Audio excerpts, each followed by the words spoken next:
let's go straight to our very first paper this morning, the Vanguard. That's what we're going to. Hopefully we can reconnect with Chizoba again. Edo Okpebolo wins a tribunal. Ighodalo heads to appeal court. What's your take on that? Let me start first with that story. I wasn't expecting anything different. We've seen all the cases that have gone to the tribunals, both whether it's the governorship or the assembly or even the presidential election, and all of them have come out as victory for those who won the elections, as declared by INEC. So, I guess it will go to the appeal court, and let's see how it goes. But some people are saying, oh, we should forget about that. No, but it should go through that process so that we all know if the judgment of the tribunal is right or wrong. All right. Let's also still look on the front page about on the Vanguard, and we've talked about Edo Okpebolo, but now let's look at another Edo story. Residents allege indiscriminate arrest and extortion. Earlier, we had Andre Nwata to talk about the tribunal judgment, and then talk about the feelings of Edo people about the government. Whilst we have condemned the Uromi killings, it has now sparked the conversation about insecurity in Edo State and the killings and the alleged extortions that the people in Edo State have had to deal with. And I'd like you to speak on that. So, I don't know if the level of insecurity across the country has actually really gone down. Maybe because it's no longer on the front pages of the news, because we're trying to rebuild the economy.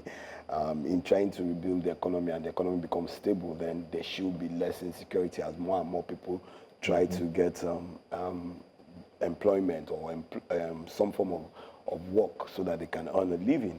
But it's unfortunate what happened in Uromi. We've seen it across Nigeria over time, and really nothing has actually come out of it.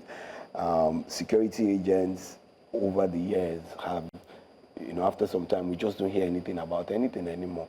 I don't think this will go any different. The president has spoken, and they should investigate and come back.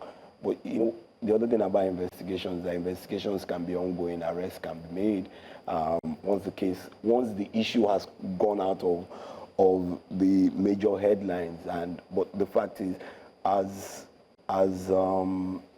security agents investigate, and if possible, and where it is that prosecutions have been, people have been arrested and charged, then we should know what's going on at the end of the day. But let's see how it goes. I don't think it will change from what has generally become the norm now.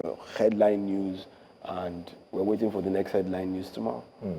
Now, still looking at the Vanguard newspapers, on the front page, more heads to roll in NNPC, our subsidiaries, as Ojulari assumes duty. So we've seen this change in personnel, Melekele out, Ojulari in. Beyond this change in personnel, do you expect better service delivery from NNPC, and in what area, NNPCL, I beg your pardon, and in what areas would you like them to focus on, so Nigerians could really see the benefits? So the first thing for me is the change was imminent, because the former GMD had attained the 60 years for him to retire from the NNPC, so it was imminent. Now, my expectations would be that the new MD would first sit down and try and understand better and bring in processes. He's coming from an organization that processes run the organization and make it what it is today across the world, and bring in those kind of thinking and ideas that would drive it. Usually the expectation is when a new GMD comes in, some of the EDs are going to go if they've not already gone, because usually I'm not sure, I didn't read the details of that announcement. It's just the MD and what's it called? Chairman of the board. Well, what I've seen with the board is there is good diversity in terms of, because we've picked from one geopolitical zone, but even the experience of those who are on the board tells me that this should move in the right direction. The next thing I think is going to happen is he's now going to have to prepare the NNPC to go public. So what are the expectations? You need to, one, audit your book, start to get your financial advisors who are going to help you plan that journey to the market, to the capital market, and so on. And some of the questions, like the headline said, some heads will roll in some of the other, I don't know what you call that, subsidiaries or partners, but the question is, what is the NNPC holdings in all of its other subsidiaries that they work with, and how do they structure that in terms of when they go to the IPO? And these are things that the new GMD has to prepare his mind by building those processes towards that and preparing them for a company that is registered on the stock exchange, meaning that governance must be at the top of it, followed by ethical values. Some have said, oh, maybe he will rejig the refinery. In my own thinking and my own opinion, I don't think that's where NNPC should go. I think those refineries should be sold off. Are you with me? And let investors who want to buy them, and then take that from the next. Take the next steps in terms of rebuilding them to the kind of infrastructure, modern infrastructure refineries that we have today, so that it takes that away from you, and then they can then focus on getting the needed investment in building the upstream infrastructure sector, or the upstream part of the business, which really is what brings in those foreign exchange. And then working with, like I said, if you do have stakes in the refineries and you get people who are running them better and making you more money, then dividends start to come to you, like you have with the LNG and things like that.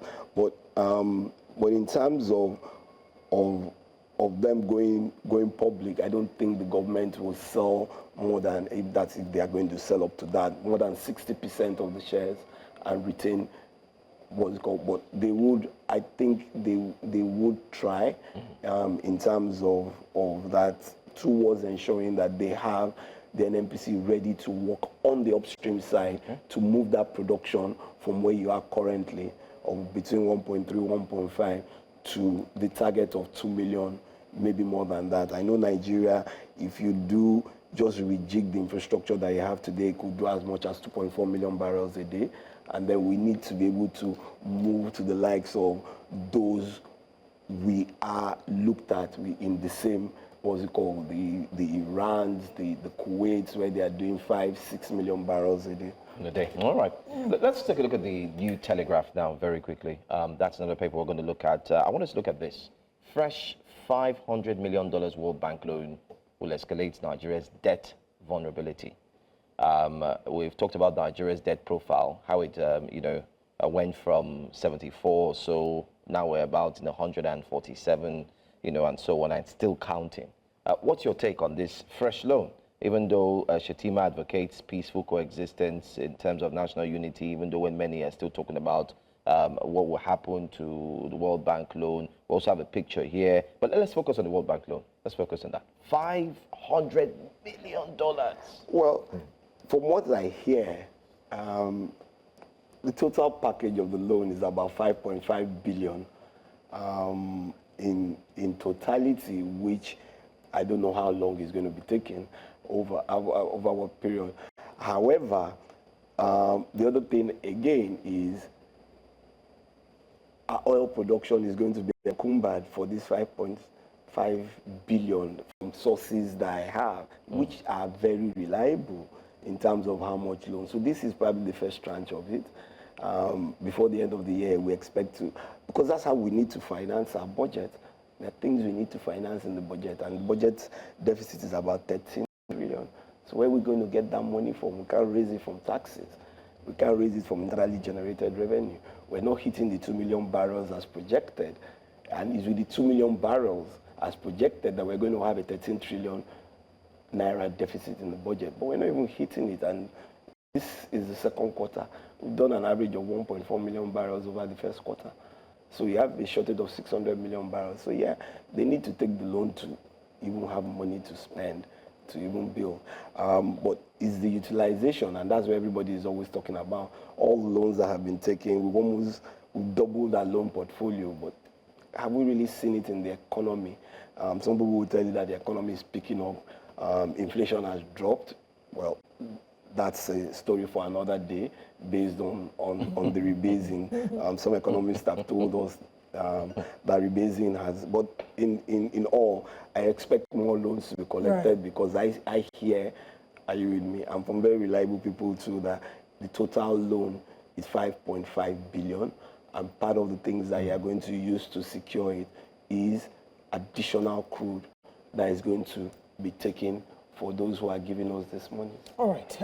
I mean, so many things, like you've mentioned, it's beyond the numbers. You know, Nigerians have a different experience and a different lived reality. But thank you so much, UADE Ahimie, for joining us this morning to read the papers. Thank you for having me, as always.